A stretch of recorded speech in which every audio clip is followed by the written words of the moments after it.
tardes, tengan todos ustedes, sean bienvenidos a Noticiete. Esta es su segunda emisión. Iniciamos de inmediato, lamentablemente, apenas se asomaban los primeros rayos del sol esta mañana cuando se escucharon balas en la 20 calle de la zona 10. Lamentablemente el ataque era contra un joven de apenas 23 años, quien quedó tendido en el asfalto.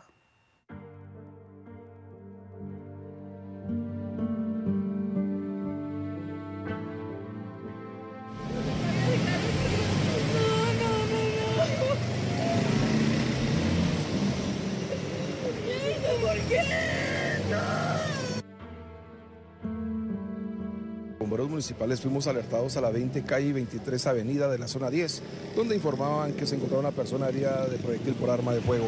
A la llegada de socorristas municipales localizamos sobre la cinta asfáltica a un joven de aproximadamente 20 años de edad fallecido a consecuencia de múltiples impactos de proyectil por arma de fuego en distintas partes del cuerpo. Fue identificado este joven con el nombre de Janson Alexander López Kell, de 23 años de edad.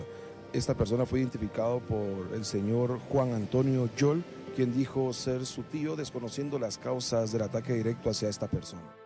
Cabe destacar que acá en la escena del crimen se habla de un posible robo, de un posible asalto. Sin embargo, son varias las hipótesis que se tiene en este punto, ya que a la Policía Nacional Civil, pues también los familiares le comentaron que este hombre de 23 años habría tenido problemas con unas personas de su trabajo. Él vivía a unas cuadras de este sector y a tempranas horas de la mañana él salió a trabajar hacia este punto.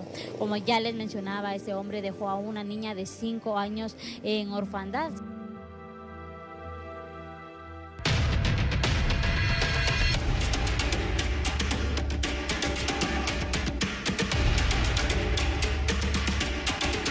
Y más sucesos, nos trasladamos hasta Alta Verapaz con nuestro compañero Walter Mas, que nos tiene información acerca del hallazgo de un hombre quien murió aparentemente ahogado en un río. Walter, buenas tardes, adelante.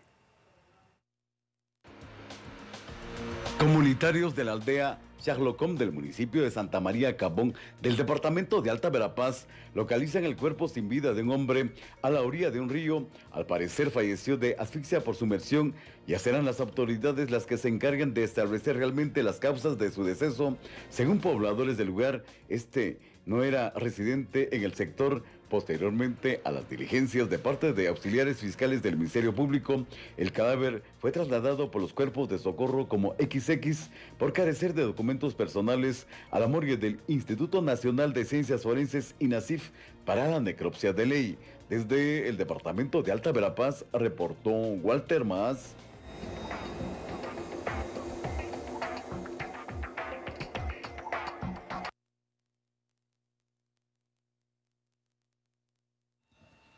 En los últimos días, los homicidios y agresiones sexuales contra las mujeres se han incrementado, un tema que naturalmente tiene preocupado no solo a la población, sino también a las autoridades de nuestro país.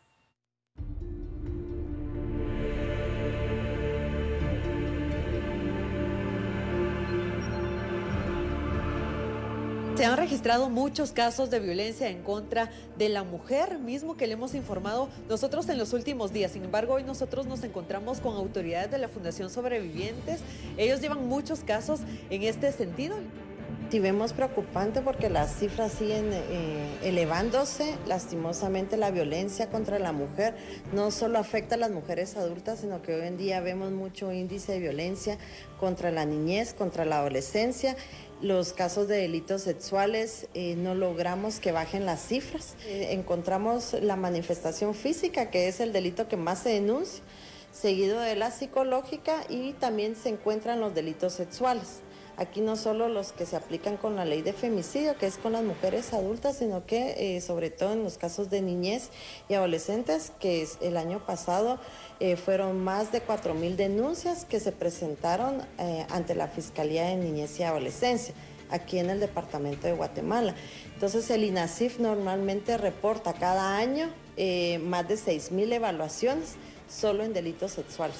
Entonces sí son cifras alarmantes, porque recordemos que una víctima puede ser sometida a varios hechos de violencia, no solo por el mismo agresor, sino que puede ser por otros agresores, donde hemos encontrado que una sola víctima ha sido agredida en su vida más de 3 ocasiones. Entonces, sí urge el tema de trabajar la parte de la prevención para disminuir estos datos.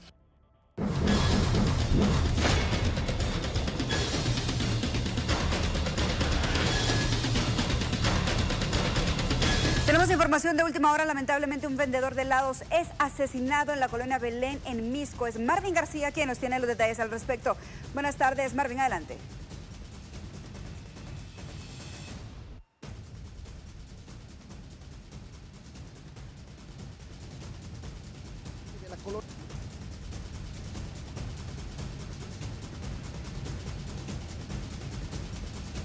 Vendedor de helados, quien él se conducía en esta dirección cuando sujetos desconocidos lo atacaron.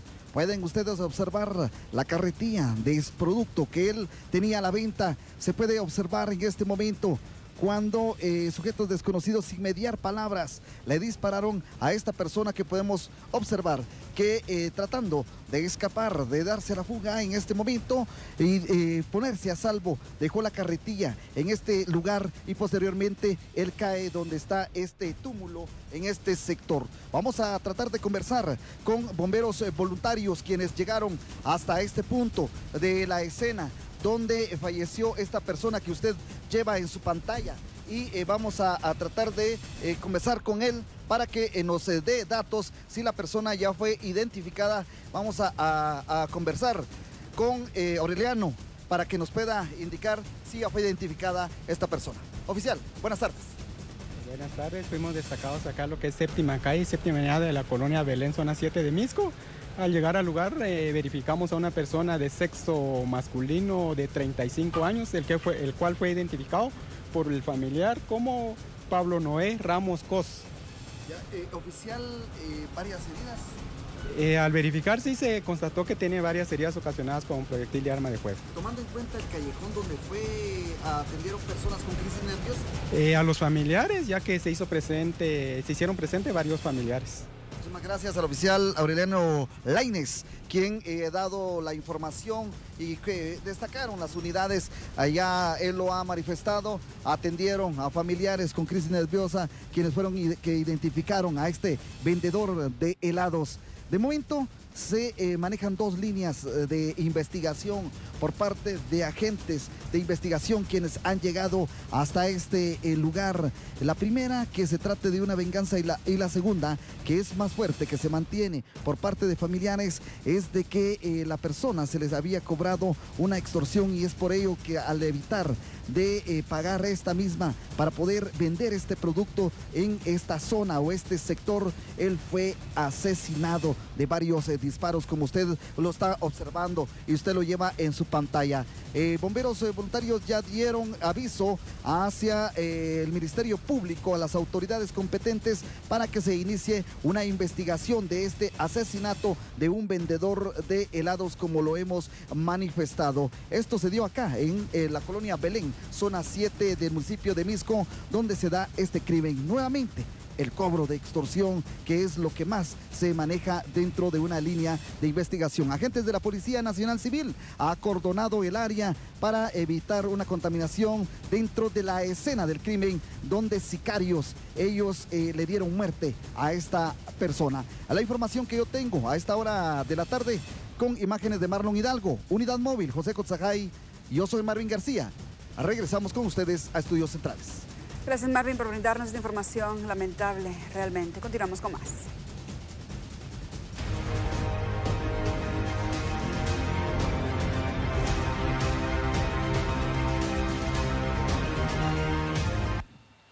Y tenemos más información. El presidente estadounidense lanzó fuertes críticas en contra de Guatemala sobre las acciones migratorias que se han tomado. El periodista Bricio Segovia, corresponsal de la Casa Blanca para La Voz de América, nos informa. Muy buenas tardes, adelante.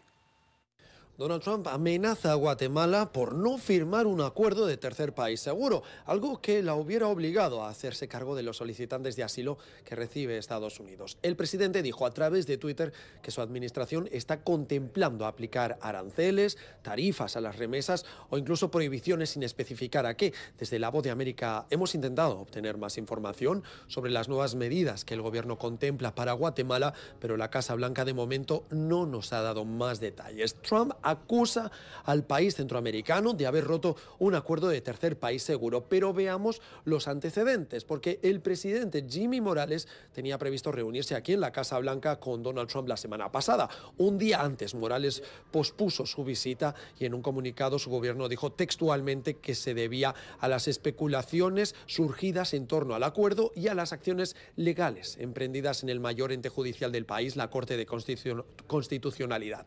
De hecho, este tribunal impide de momento al Ejecutivo constituir a Guatemala como tercer país seguro.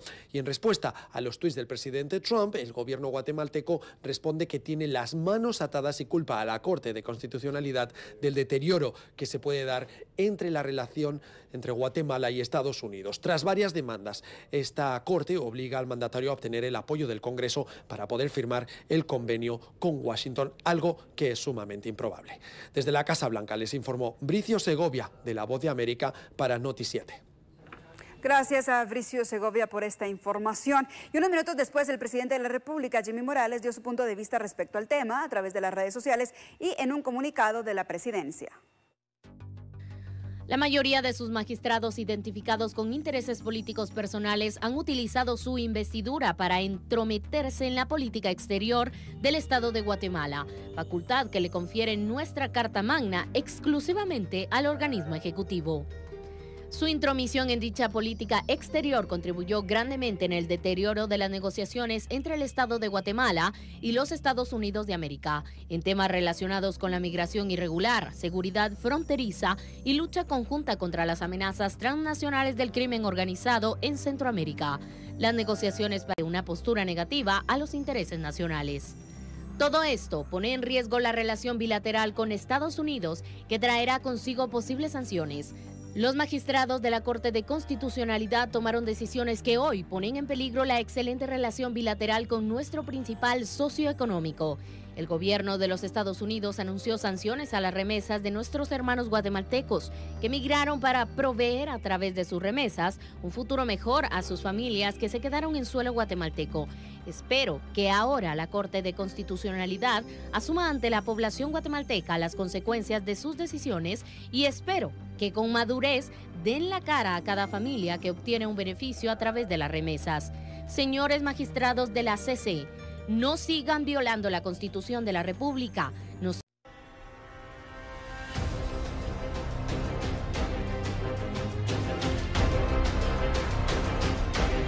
Estamos de regreso con más información. Gracias por acompañarnos. Lamentablemente, un hombre que viajaba en motocicleta fue arrollado por un microbús. Lamentablemente, murió en el instante.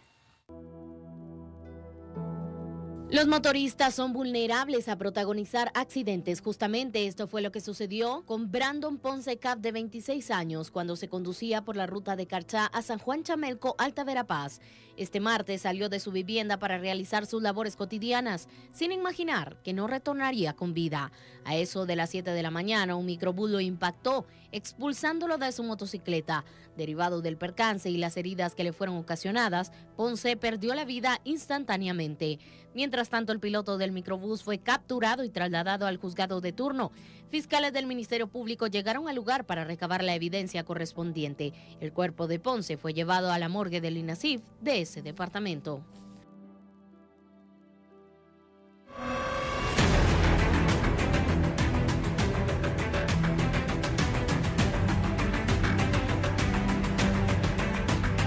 Otro accidente de tránsito se registró en Chiquimula. Allí se vio involucrada una autopatrulla y 3 heridos fueron trasladados a un centro asistencial. Una autopatrulla de la Policía Nacional Civil se quedó sin frenos en una carretera de terracería de la comunidad del Nansal en Chiquimula, chocando de frente con otro pick-up que transportaba maestros a esa comunidad. En la unidad policial viajaban agentes del DEIC y del Ministerio Público, quienes regresaban de un allanamiento hacia la cabecera departamental de Chiquimula. Bomberos voluntarios de la 39 compañía acudieron inmediatamente al encuentro de las personas heridas que eran trasladadas en otra autopatrulla, quienes posteriormente fueron trasladados al Instituto Guatemalteco de Seguridad Social.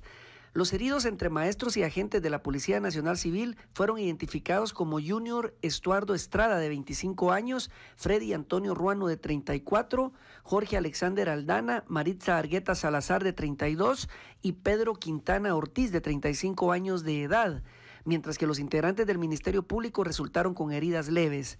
Con imágenes de William Acevedo desde la cabecera departamental de Chiquimula, Omar Vázquez. Este martes se vio marcado por accidentes de tránsito. Lamentablemente se dio otro percance en la bajada de Las Cañas. Tenemos más detalles al respecto. En horas de la madrugada, un vehículo liviano protagonizó un accidente de tránsito sobre el kilómetro 32 de la ruta interamericana hacia Occidente. El piloto del automóvil perdió el control en la bajada de Las Cañas, por lo que volcó. Vecinos del lugar alertaron a los cuerpos de socorro, quienes se presentaron de inmediato, atendiendo con crisis nerviosa al conductor. A pesar del fuerte impacto, no se originaron heridos, solo daños materiales. Mientras tanto, las autoridades de Provial trabajaron por varios minutos para liberar el carril derecho, el cual se mantuvo cerrado durante algún tiempo por el incidente.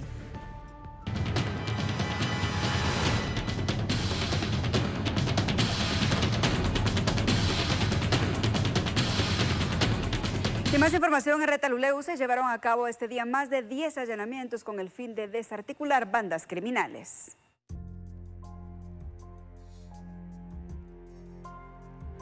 Once allanamientos se desarrollaron esta mañana en varios puntos de Champerico, Retaluleu, específicamente en la colonia 20 de octubre, La Felicidad, el sector El Conacaste, El Estero y la cuarta calle de la zona 1 del referido municipio.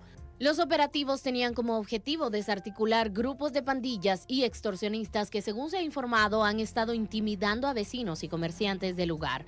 Los operativos se realizaron tras una orden girada por el Juzgado de Primera Instancia Penal de Narcoactividad y Delitos contra el Ambiente. Estos dieron resultados positivos, ya que se logró secuestrar evidencia que vincula a varias personas. Sin embargo, no se reportaron capturas.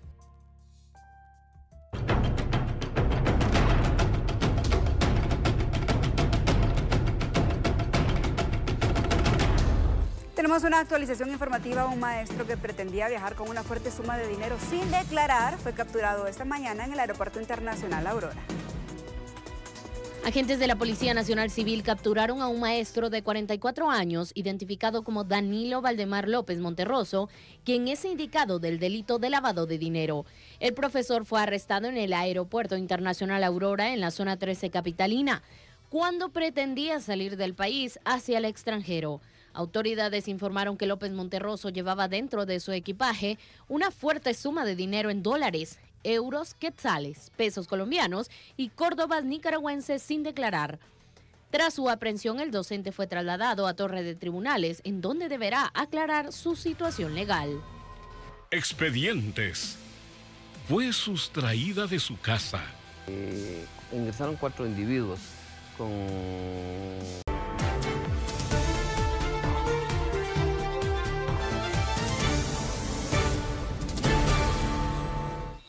Estamos de regreso con más información. Gracias por acompañarnos. El alcalde electo de San Juan Zacatepeques tiene un proceso jurídico pendiente, por lo que hoy el Tribunal Supremo Electoral tuvo que dar a conocer qué sucederá en este caso. Y es Yasmín Ávila quien nos habla al respecto. Buenas tardes. Adelante, Yasmín.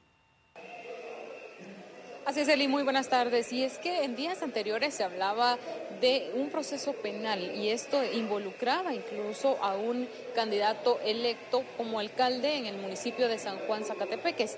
Ante esto hubo ciertas dudas, sobre todo de la aceptación de la candidatura para que fuera reelecto por la comunidad de San Juan Zacatepeques, pero también ahora está en duda la adjudicación del cargo. Se hablaba de que ya estaba adjudicado el cargo, sin embargo el presidente del Tribunal Supremo Electoral lo desmiente y asegura que en este caso es la Junta Electoral quien tendrá que definir qué es lo que va a suceder en este caso. Vamos a escuchar las declaraciones a continuación. Este caso, se recordarán y lo hemos reiterado, de que son las juntas electorales departamentales quienes conocen las alcaldías y corporaciones municipales. Aún no la Junta del Departamento ha adjudicado ese cargo y le corresponde a ellos analizarlo dentro de sus funciones, si le adjudican al cargo o no. quedará en manos de la Junta Electoral para determinar cuál será el procedimiento a seguir en este caso y si en algún momento existen algunos recursos legales, pues serán elevados al Pleno de Magistrados. Así que es parte de la información que tenemos a esta hora de la tarde. Regreso contigo al estudio. Los magistrados del Tribunal Supremo Electoral tenían programado para hoy realizar una asamblea general para tocar varios temas previo al balotaje del próximo 11 de agosto. Yasmin Ávila también con los detalles. Adelante. Así es, Eli, muy buenas tardes, qué gusto saludarlos de nueva cuenta, nos comunicamos con ustedes y en esta ocasión es precisamente por el tema del pleno, la reunión de pleno, y es que como todos los martes los magistrados del Tribunal Supremo Electoral se reúnen para abordar diferentes temas, en algunas ocasiones en materia administrativa, pero también recordemos que existen algunos recursos legales que en este caso podrían conocer. Hay un tema muy importante que debe conocerse y es que ya estamos a menos de 18 días para la segunda vuelta electoral, para esta elección presidencial, y aún hay que definirse la empresa que estará imprimiendo las papeletas para las corporaciones municipales en donde se repetirán las elecciones. Recordemos que hasta el sábado recién pasado las papeletas para presidente y vicepresidente ya fueron impresas y ya han sido entregadas a la dirección electoral. De momento, en este paso pues ya se culminó el proceso, pero queda pendiente, recordemos que son 5 municipios en donde se repetirán las elecciones y queda pendiente el proceso de impresión de esas papeletas, que en esta ocasión van a ser unas papeletas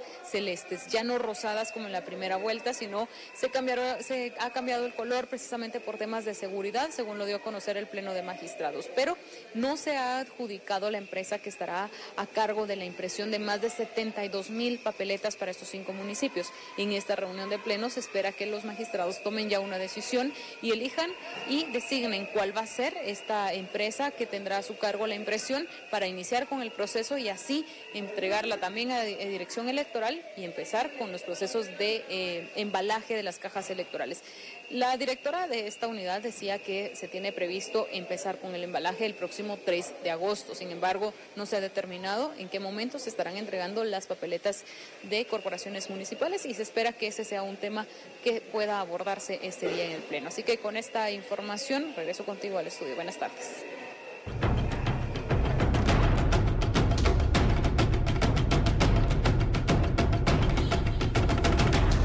Tenemos una actualización informativa. Ustedes recordarán, en el primer bloque informativo abordamos el tema acerca de las críticas que lanzó el presidente de los Estados Unidos hacia Guatemala a través de sus redes sociales. Tenemos la postura del ministro de Gobernación, Enrique Degenhardt, que se encuentra en Washington. Muy buenas tardes, ministro. Bienvenido a Noticiete. Nos gustaría conocer su opinión al respecto. Estoy comunicando al ministro. Muy buenas tardes, Eli, y a toda la población guatemalteca. Efectivamente, yo creo que es muy valiosa la oportunidad para poder aclarar esta situación que se ha venido desarrollando en las últimas semanas. Creo que, como hemos sido reiterativos, darle a conocer a la población guatemalteca cuáles son los alcances y el desarrollo de la negociación que lleva ya más de 5 semanas en conversación. Es de forma inteligente resolverla o presentarla cuando está concluida. El día de ayer sacamos un comunicado conjunto con el secretario del Departamento de Seguridad Interior, en el cual hacíamos referencia de esa excelente relación y esos alcances que se buscan para fortalecer la lucha en contra de la migración irregular. Esta mañana nos hicimos conscientes del tuit que lanzó el presidente Trump, básicamente como un llamado de atención muy fuerte, Eli, hacia los responsables directos de pues, este proceso yo diría de retraso de una negociación que es tan importante. Gracias, señor ministro. Disculpe, ¿usted nos podría explicar cuáles son los acuerdos migratorios que se tienen entre Guatemala y Estados Unidos? Sí, por supuesto, Eli. De alguna manera lo que llevamos 5 semanas haciendo es haciendo un trabajo integral. Estamos a través de diferentes convenios y discusiones buscando cuáles son las acciones que vamos a implementar en conjunto para la reducción de la migración irregular. Últimamente he visto que a nivel mediático a lo que le han puesto mucha atención es a un convenio que básicamente es un convenio de cooperación entre Estados Unidos y Guatemala para el control de estos procesos de la migración. Y es importante compartirle a la población guatemalteca que este convenio realmente solo es uno de muchos convenios que estamos negociando y discutiendo en ese sentido. El hecho de que Guatemala haya planteado un plan concreto de lucha en contra de la migración irregular y específicamente no de los que son trasladados de nuestro territorio por los coyotes hacia Estados Unidos, sino el objetivo del combate a esas estructuras es lo que hemos estado poniendo de manifiesto. Gracias, señor ministro. ¿Cuáles son esos elementos que Guatemala ha planteado dentro de este proyecto en contra de la migración irregular? Básicamente, Eli, luego de hace algunos meses haber firmado un convenio multilateral y hace pues algunas semanas un convenio bilateral con el Departamento de Seguridad Interior, lo que estamos haciendo hoy es trabajando en 3 ejes puntuales.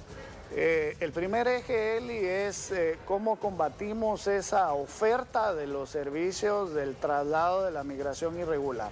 Y en ese sentido a lo que nos referimos es el combate directo a las estructuras criminales que se dedican a el traslado de los guatemaltecos hacia Estados Unidos de forma irregular.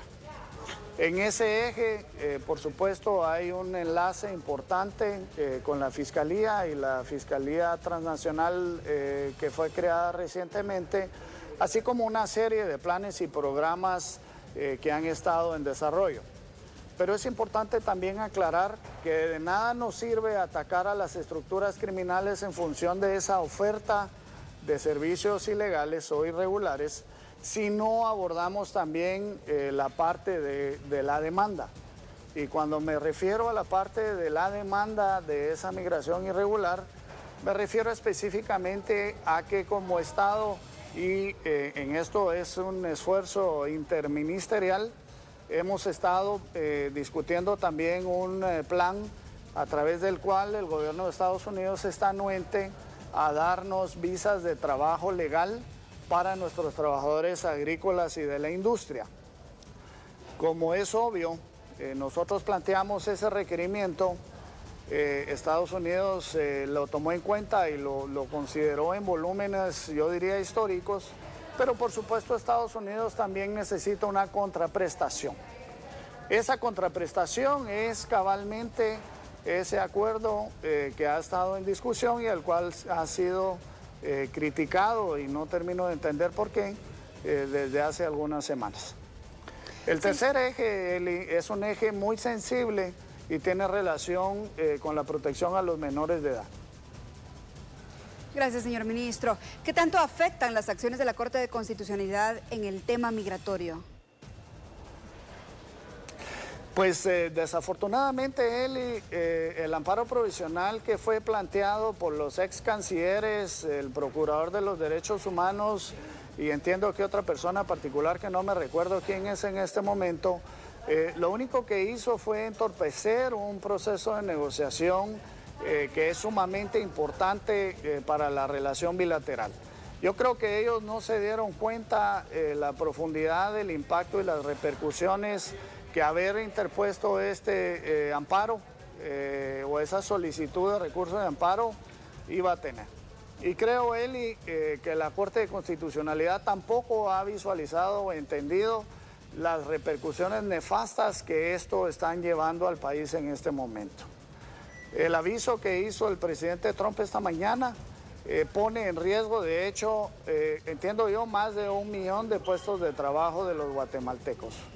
Entonces es contradictorio que nosotros a nivel del Ejecutivo estamos tratando de empujar y de desarrollar una agenda de política exterior que lo que persigue al final es darle esas opciones de trabajo legal a los trabajadores o a los ciudadanos guatemaltecos, como es el caso concreto de este proyecto de las visas para los trabajadores agrícolas e industriales, Y luego, pues de alguna manera sale la Corte dando un amparo provisional sobre algo que no se ha concretado, algo que no entendemos cómo puede ser así, y define un procedimiento que de alguna manera tampoco entendemos y no comprendemos.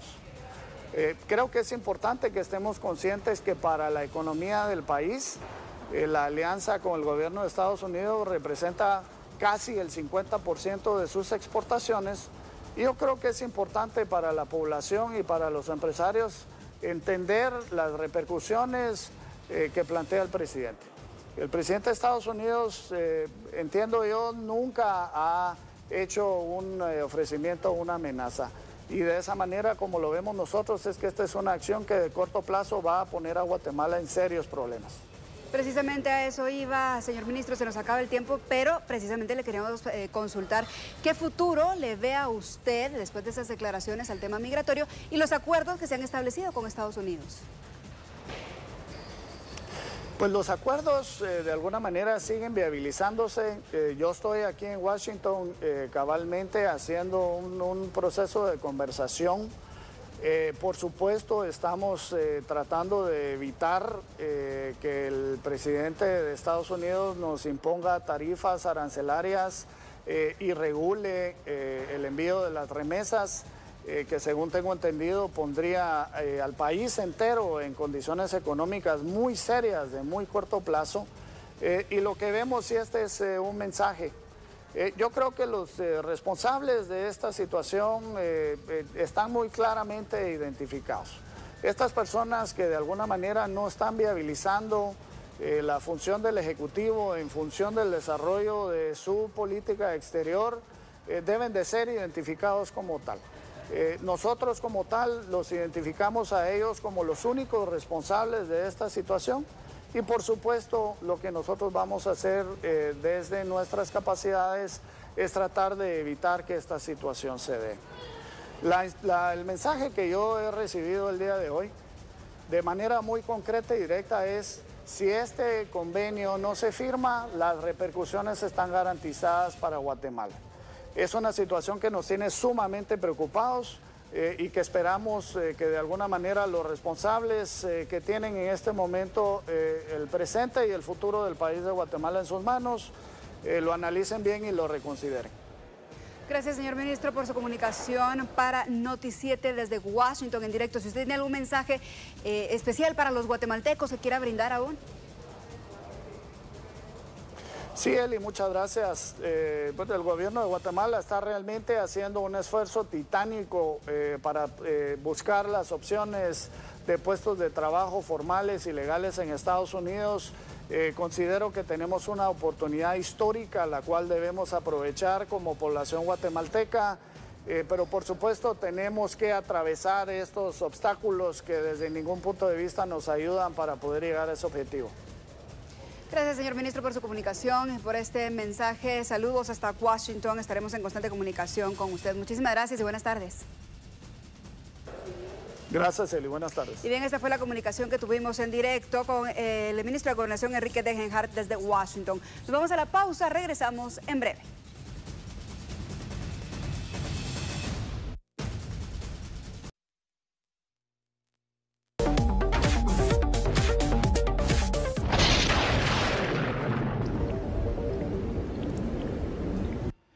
¿Qué tal? ¿Cómo están? Buenas tardes, gracias por su atención. Tenemos ya algunas imágenes de este fenómeno muy particular que se dio esta mañana en el lago de Atitlán, Sololá, el famoso Xocomil. Bueno, para que estas condiciones se den tan temprano, se necesita que la atmósfera sobre este lugar esté sumamente inestable.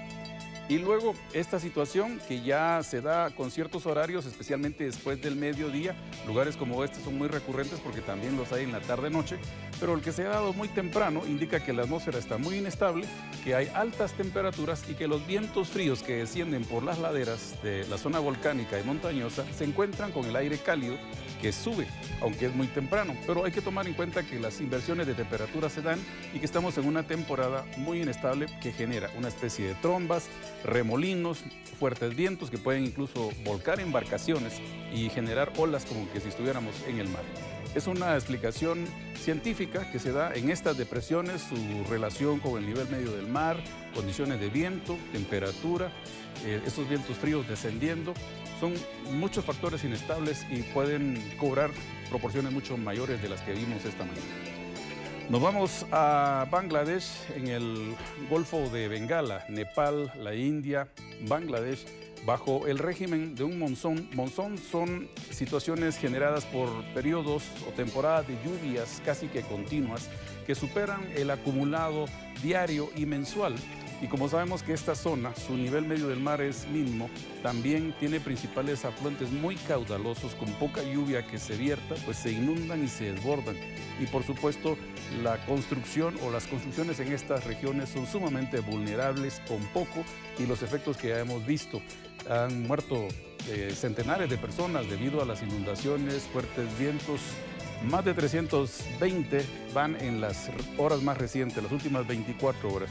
La gente tiene que salir con lo que pueda y lo que tenga de lo poco que tienen y de lo poco que les queda. Pero esta situación, según, o pronóstico mejor dicho, continuará de acuerdo a los servicios meteorológicos internacionales. Los monzones son estos regímenes de lluvia que se abaten sobre estas regiones y particularmente en esta parte del año descargan fuertemente y pueden prevalecer interactuando con otras condiciones externas. Bueno, ahora vamos a la situación que quería mencionarles desde hoy temprano. La tormenta tropical Dalila se aleja de la costa suroeste de Baja California en dirección hacia la región media del Océano Pacífico. Las islas de Hawái estarán en curso probablemente en los próximos días y también lo que vimos esta mañana, que se ha formado la depresión tropical número 3 frente a las costas del sureste de la Florida y puede generar algunas lluvias y mantenerse paralelo a la costa de los Estados Unidos. Nosotros aquí en Guatemala tenemos la condición de que ya se desplazó la onda tropical número 20 y entonces entramos en una especie de cierta estabilidad, porque recordemos que el sistema ondulatorio que está aquí en el Pacífico, cuando la curva está muy cerca de las costas de Guatemala, tenemos una interacción de lluvias y tormentas, pero cuando la curva se aleja, esta especie de ola en secuencia, las condiciones se relajan un poco y se presentan lluvias, pero no tan fuertes como las anteriores. El mapa de temperaturas nos indican que estamos bajo una masa de aire sumamente cálida, por lo tanto sumamente inestable. De manera que precaución, estaremos viendo el avance y la evolución de estos fenómenos en las próximas horas. Gracias por su atención. Hacemos una breve pausa. Enseguida Eli Recinos nos va a traer las noticias internacionales, especialmente sobre los efectos de los monzones en la zona de Bangladesh. Ya volvemos.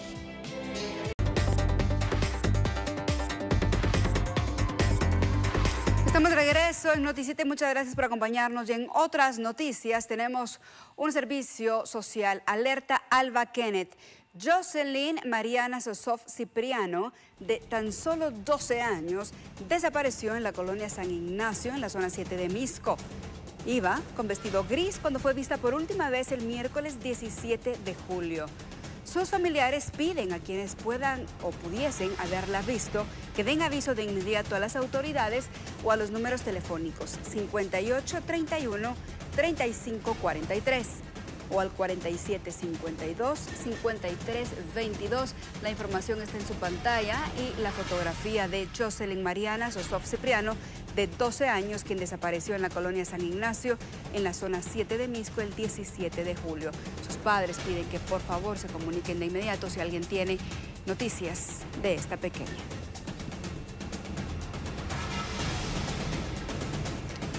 Y con este servicio social nosotros nos despedimos de ustedes. Muchas gracias por acompañarnos. Muy buena tarde y con permiso.